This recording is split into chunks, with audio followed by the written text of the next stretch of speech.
Well, good morning, everyone.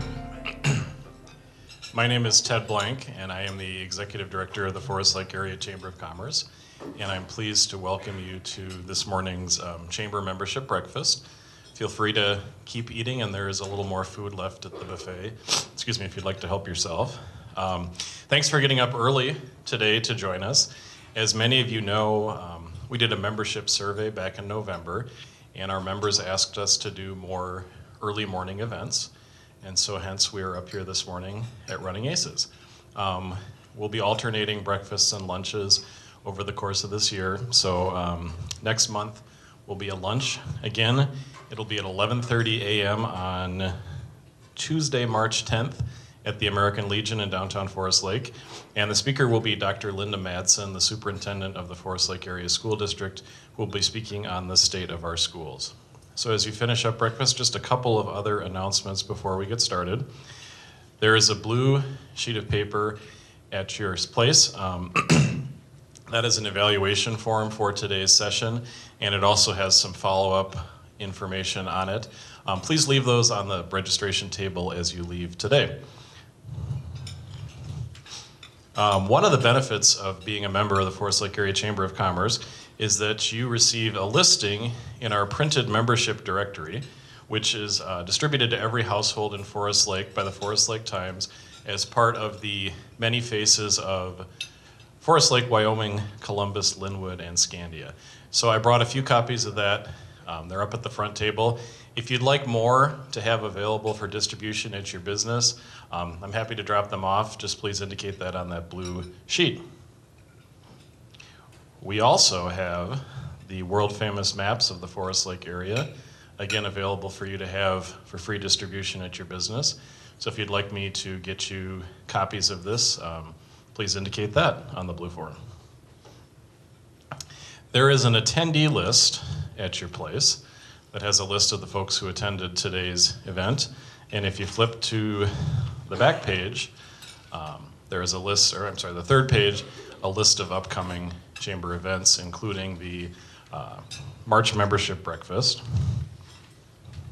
And many of you joined us in January for our new Coffee and Connections program. And that's a monthly facilitated networking event that's designed to support your business's referral networking efforts. We had 20 members attend. We generated over 70 referral leads in exactly 1 hour. So this is a free benefit to chamber members. It's open only to chamber members, and we hope you'll join us next Wednesday for our next event, 7:45 to 8:45 in the morning, in the second floor conference room at the Forest Lake Ice Arena. Also coming up next week, or actually this week, I'm sorry, our friends at the Lakers junior hockey team are hosting Chamber Night on Friday, February 13th. Chamber members and their families are welcome to attend the Lakers game at 7:30 p.m. as guests of the Lakers for free. So no RSVP is required. Just let the ticket sellers know that you're a Forest Lake Chamber member, and you and your family and your guests can attend the hockey game free. So it's at 7:30 this Friday at the Forest Lake Ice Arena. Finally, we meaning I, list these in our weekly newsletter that gets emailed out every Friday. If you're not receiving that e-newsletter, please indicate that on the blue form, and I'll make sure you're added to the list so you get it next time. Okay, we are going to start with introductions. And I would like to start by introducing the members of the Forest Lake Area Chamber of Commerce's Board of Directors who are here today. So I'll ask you to stand when I call your name. Jules Benson, who checked everyone in, is working with the Act on Alzheimer's initiative. Bob Meisner, did I get it right? Okay, I'm getting better. Bob Meisner from Famous Dave's, and Cindy Rogers from Whitaker Buick GMC isn't here yet.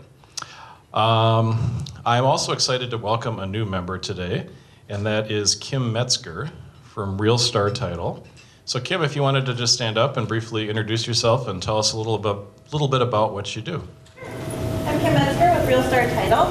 We moved into Forest Lake here last June and been doing business right on Forest Lake in the Park Place building. We're in the third floor up there.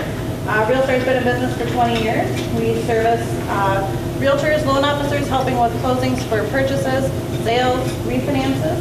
So if anybody has any questions, please feel free to give me a call. Thank you. Thanks. It's my pleasure to introduce our speaker. Mike Rogers is from the Ramsey County Regional Railroad Authority and the Rush Line Corridor. Mike has 12 years of experience as a planner. He's currently a transit project manager with the Ramsey County Regional Railroad Authority. His responsibilities include project management, advising the director on policy and legislative issues, managing coordination with stakeholders on transit-related studies, and advising corridor policy boards. Prior to joining Ramsey County, Mike worked for Washington County in Minnesota as a senior transportation planner. Please join me in welcoming Mike Rogers. Thank you. All right, well, thank you again for allowing me to come here and talk to you about the Rush Line Corridor. It's, excuse me, exciting that work has started once again on this corridor where it's been in kind of a hiatus for the last couple of years before we started this pre-project development study. So Rush Line Corridor, some of you may have heard about before. The corridor really started back in 1999, 2000, and it was born of the state legislature asking MnDOT and directing MnDOT to look at a commuter rail system plan for the state and really the metro region. So there were a number of corridors that came out of that, whether it was North Star, which is now built going out towards Big Lake, Red Rock, which is a corridor heading southeast to Hastings, or a number of other corridors. One of those corridors was Rush Line. And Rush Line got its name because it originally went to Rush City. And then a couple years into the process, Pine County said, we'd really like to be part of this. Could you please bring us in? So that's when it essentially got extended up to Hinckley. Back in 2008, 2009, the corridor completed what was called at that time an alternatives analysis. And that alternatives analysis really said that north of Forest Lake, there is not enough population, not enough market to really justify all-day service on a fixed guideway right now. So basically that study said, while the corridor is still 80 miles long, and long-term we'd really like to look at transit investments that continue out to cover the 80 miles, the focus for the next phase of work, the pre-project development study, really needs to be on that Forest Lake and in section of the corridor. So about 30 miles, downtown St. Paul, Union Depot area, north to Forest Lake. Rush Line itself is on the regional transit maps, which is always a good thing. It really helps you get funded long-term, whether it's federal funding, state funding, local funding, if your corridor has made it onto the map. This map in particular is from the county's Transit Improvement Board, which is the 5 counties that levy a quarter-cent sales tax to pay for transit investments. They help pay for 30% of the capital costs to build these corridors, and then they pick up half of the operating costs of the corridor. The other half is picked up by the state. So Rush Line is on this corridor. Rush Line is also on the Metropolitan Council's 2040 Transportation Policy Plan. So it's on there as a corridor that doesn't know what it is, meaning it doesn't have a mode, it doesn't have an exact alignment, but it's something that should be studied. So we began our pre-project development study almost a year ago. And what we're trying to figure out from the Rush Line corridor standpoint is what are we between Forest Lake and downtown St. Paul? The 2008 study said you could be bus on the freeway or you could be light rail from White Bear Lake in. What we're saying is let's take a step back, let's figure out what this corridor really is. Let's not just limit ourselves to those 2 options or specifically to I-35E or to Highway 61, the Ramsey County Rail Authority right-of-way. So we've taken that step back. We've done some initial work through looking at where people like to travel in this corridor, and what we found is that there is a very good all-day market of transit service from kind of White Bear Lake into the southern part of the corridor. It doesn't necessarily mean downtown St. Paul, but it's definitely the southern part of the corridor, and there's a lot of people in this corridor overall who don't necessarily just go to downtown St. Paul. They like to travel within the corridor. So there's people from Forest Lake who are traveling to Hugo or who are traveling to White Bear Lake or Maplewood but aren't going all the way to downtown St. Paul. So it isn't just about getting people to downtown. We've also found that as you get further north, the market becomes much more commuter focused. A lot of what we've heard from talking to people up in Forest Lake and Columbus is we really like our express bus to downtown St. Paul for our jobs. We'd like to have some additional midday service, but we don't necessarily need something that gives us all-day service every 10 minutes. As you go further south into White Bear Lake and Maplewood, and particularly the east side of St. Paul, it's we need our all-day service. We need to go both directions. We're not just inbound in the morning. We're not just outbound at night. We need to connect our hospitals, our entertainment destinations, our employment centers, those sorts of things. So there's different dynamics going on in the corridor as to what's happening, but what we're also seeing is that the whole corridor is growing. We're looking at a forecast of 24% growth by 2040, and then employment growing as well, up 30%. And we're seeing that throughout the corridor. Not all of this is concentrated in downtown St. Paul. Employment growth is spread throughout the corridor. Population growth is spread throughout the corridor, and they're in different spots, so people still need to be able to have that mobility to go back and forth. We're seeing that there's an increase in the number of people relying on transit, whether it's because the population is aging and elderly are more reliant on transit or can possibly be more reliant on transit. We're also seeing the poverty level increase overall in the corridor. It's not just a Ramsey County phenomenon, it's a Anoka, Washington, Ramsey County thing where the population that is falling below the poverty line is increasing. We're seeing that commute times are increasing because there's more people coming in here, more people trying to travel back and forth. That nice commute of kind of the 0 to 20 minutes, less people are having that commute because it's taking them longer to get to where they're going. Their distances traveled may not be changing, but the time to get there is changing. And we're seeing traffic volumes because of the growth of employment, the growth of residences, people coming up here. That's leading to increases in traffic on 35E and on Highway 61. And ultimately, we're seeing a demand for transit service increase as well. So all of these are things to keep in mind as we go forward with this study.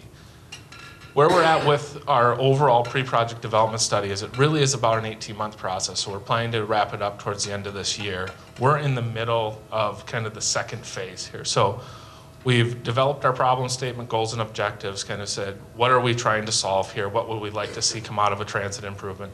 And we've just started to look at what could our alternatives be? Where should these routes be? What modes could they be? Are there bus modes? Are there rail modes? How should those go together? Towards the early summer, we'll be back out with another round of open houses where we start to say, these are the initial modes that make some sense to go forward. These are the initial routes that make sense to go forward, but these need to go away so that by the end of the summer, we can come back and have a lot of information on a smaller number of options that say, if you put light rail on this corridor, this is what it looks like for a cost, for ridership, how much it would cost to operate it. Same for bus. Basically, as a way to narrow down alternatives. And then at the end of the study, our goal is to have a single mode, a single alternative that says, for this Forest Lake to downtown St. Paul section of the Rush Line corridor, this is the preferred option for transit investment in the corridor. So with developing that purpose and need, we're going to our Policy Advisory Committee, which is a group of elected officials from the entire corridor. It also includes business community with the chambers.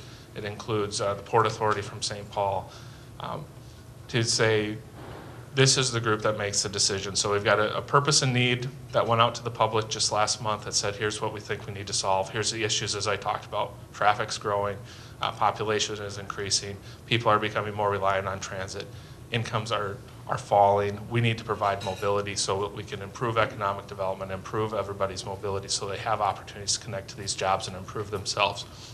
We have a universe of alternatives that this is really a tough map to see.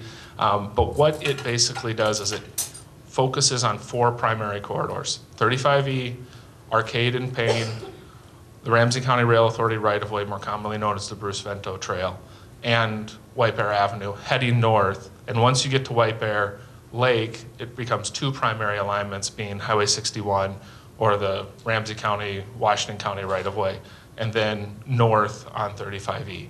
So we're going to do a ton of work to try and shake out which alternatives make sense from a travel time, from station locations, from right-of-way, or from right-of-way impacts, the ridership, those sorts of things, so we can come down to those alternatives that really should go forward. We're going to look at existing bus service, some better bus service called arterial BRT, so bus rapid transit, so off-board fare collection, some better looking stations, more frequent service.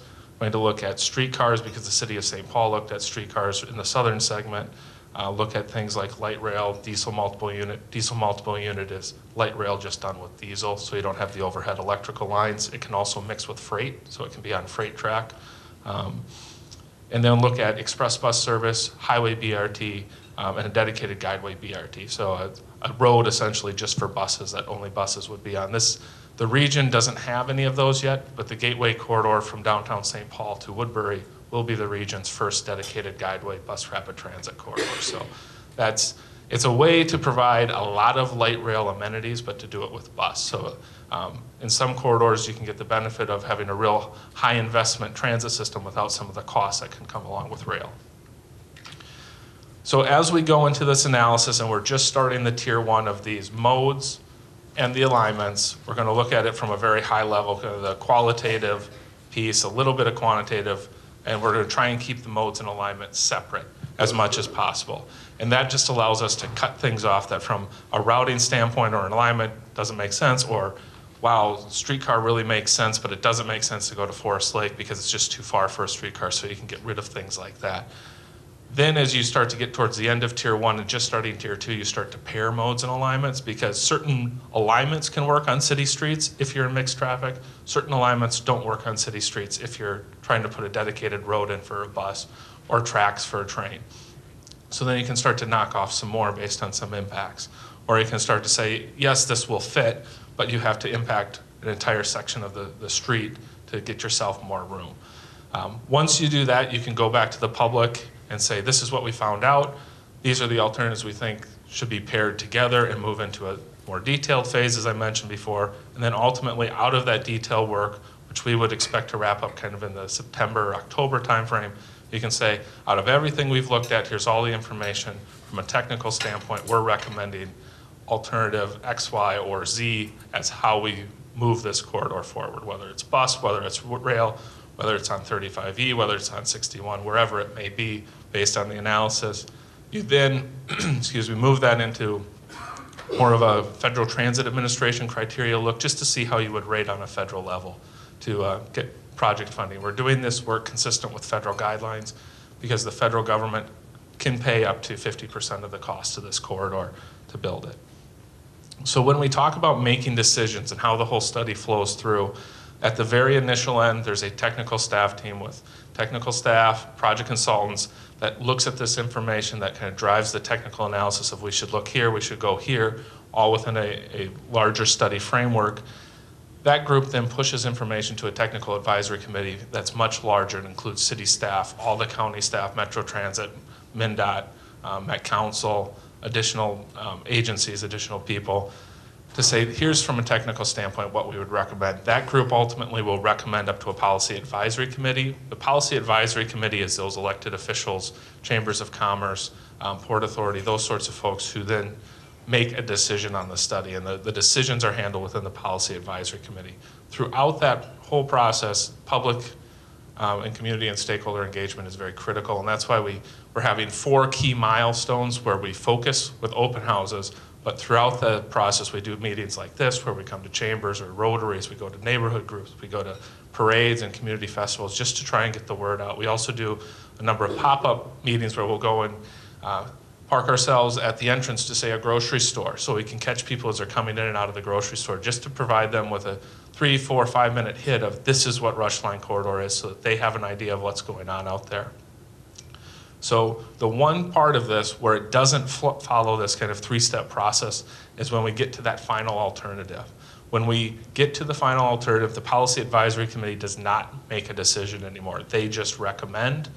That recommendation then flows up to the larger Rush Line Corridor Task Force, which is just elected officials along the 80-mile line.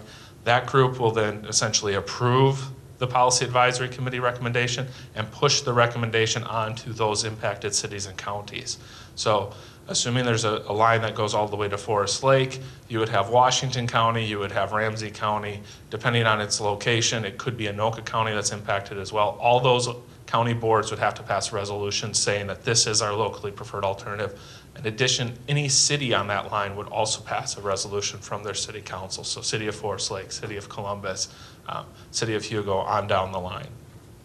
Once that was all done, then the Metropolitan Council would adopt that locally preferred alternative into the region's transportation policy plan. So it's a very long, drawn-out process, of which, from the idea of a transit corridor, it typically takes 10 years to complete it. So we're at the very front end with a pre-project development study.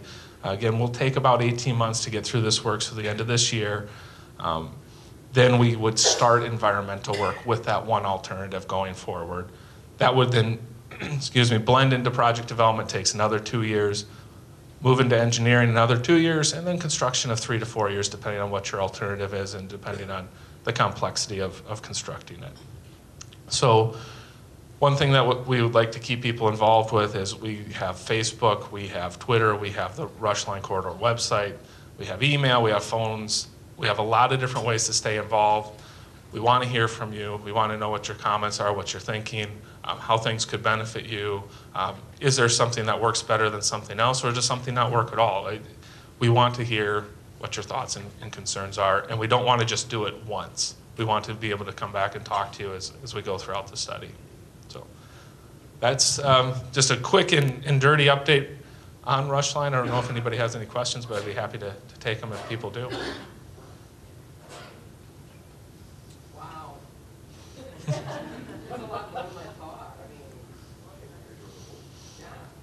It takes a lot of time to put these in.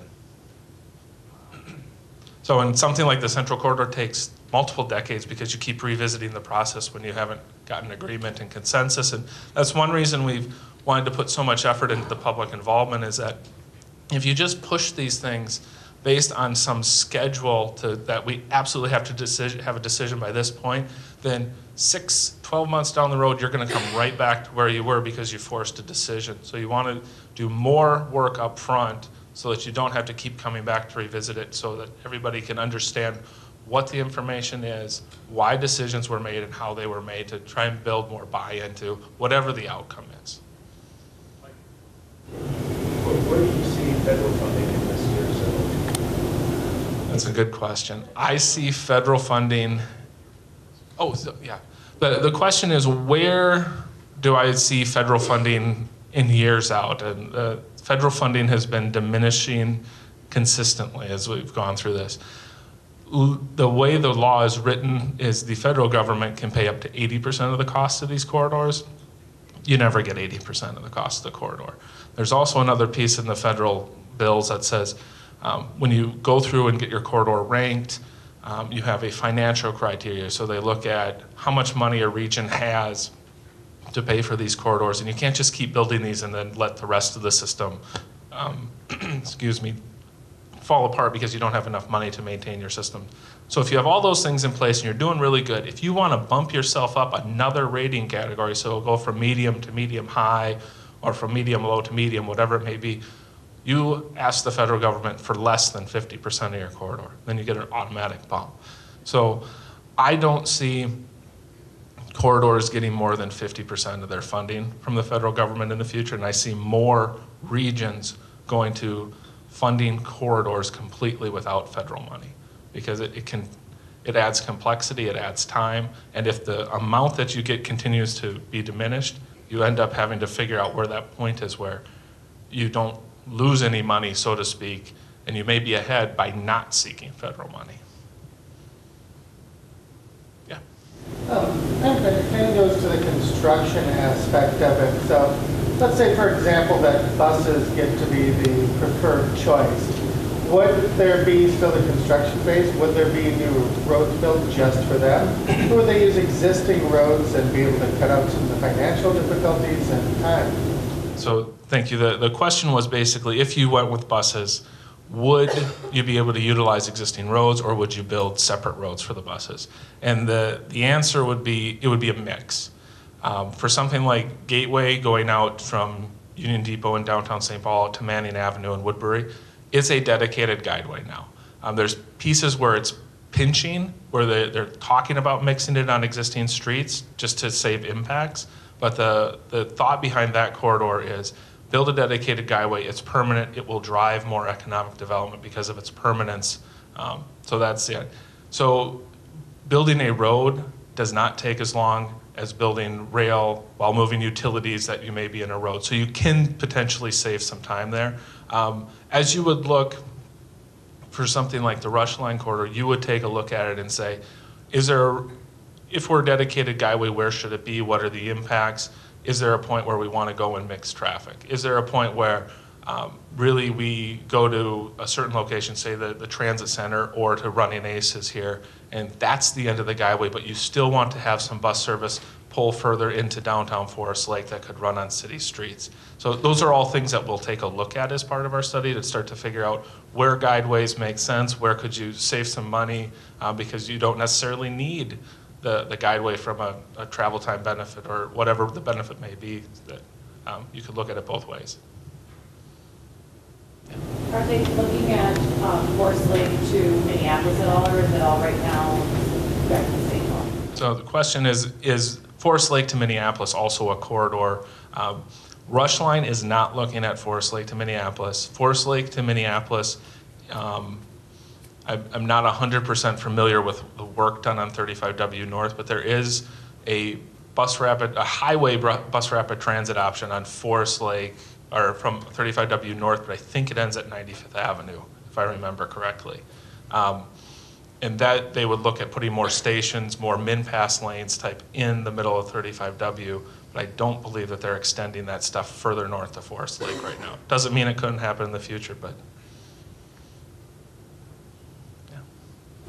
How would it impact the rails to trails? It's a good question. The trail corridors that are out here along 61 are on property owned by the regional railroad authorities. So in this area, it's Washington County. As you get south of 694, it's Ramsey County. What the Rush Line Corridor Task Force has been saying for as long as I can remember is trails and rail, or whatever Rush Line is say it's a bus corridor, can coexist. There's enough room in that 100-foot right-of-way to put both in. You can't keep the trail in the center of the corridor, and it's not going to mean that the corridor doesn't change a little bit, but you can fit within 100 feet a transit guideway and the trail. So Gateway had some of the same questions, even though they don't have a trail. They went out to the Orange Line in Los Angeles, where it was an old rail corridor, and they put a dedicated guideway bus in it, and there's a trail right along it. I was not able to go on the trip, but the people who went on the trip said it was an amazing, eye-opening experience about how you can fit these corridors together and how you can make a trail and transit really nicely intertwined and give really good accessibility to both within the same corridor.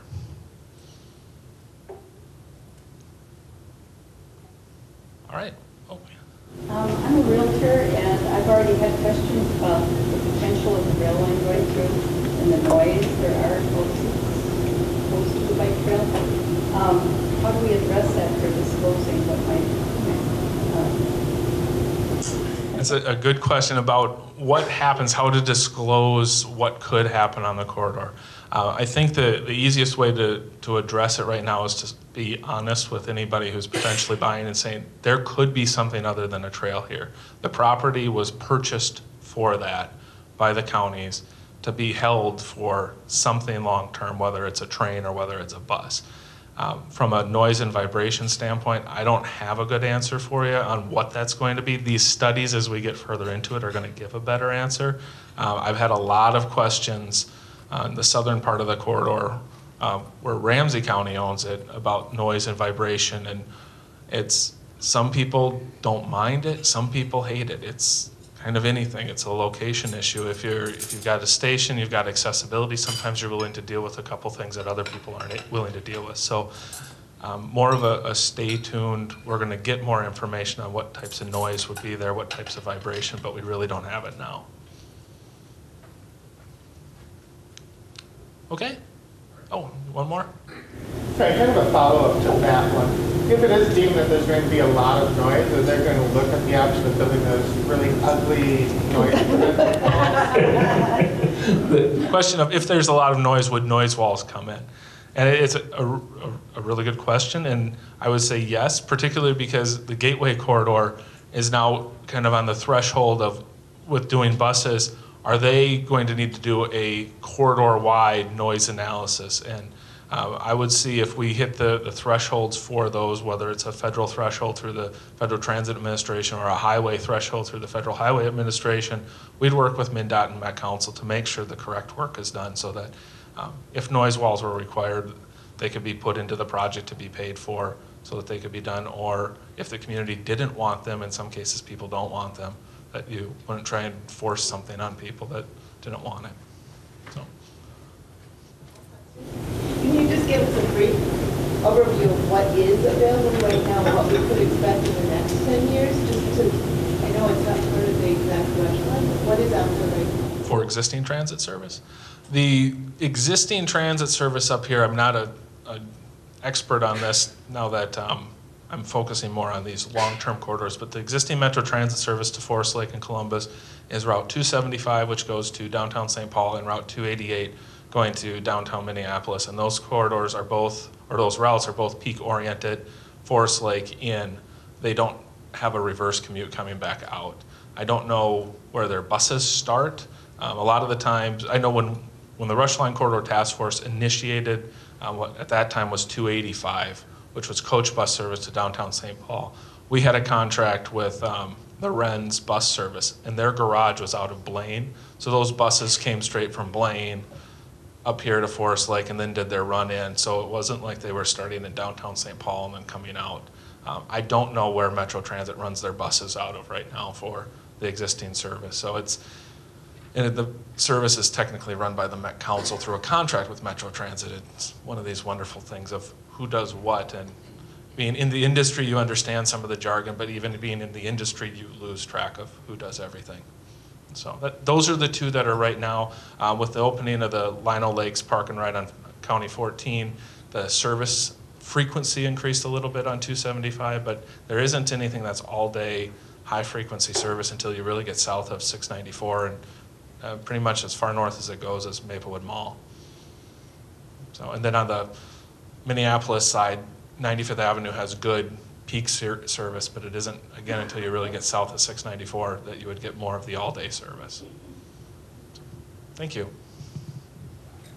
All right, thank you very much, Mike. We appreciate you making the trip out here this morning, and looks like the snow has held off, at least for a little while. Does anybody have a networking last call? I'm going to draw our lucky door prize winner here. No? Okay, Deb Bartoletti. And Deb Bartoletti's favorite response was Amazon because she can get anything she needs. So Lee, you were the one who wrote her down, so congratulations. You are the lucky recipient of a Stay Warm in the Winter kit, a Forest Lake Chamber of Commerce coffee mug, and some hot chocolate. Well, thanks everyone for joining us today. Look forward to seeing you next Wednesday at 7:45 for our Coffee and Connections event, or on March 10th for lunch at 11:30 at the American Legion. Thanks, and enjoy the rest of the day.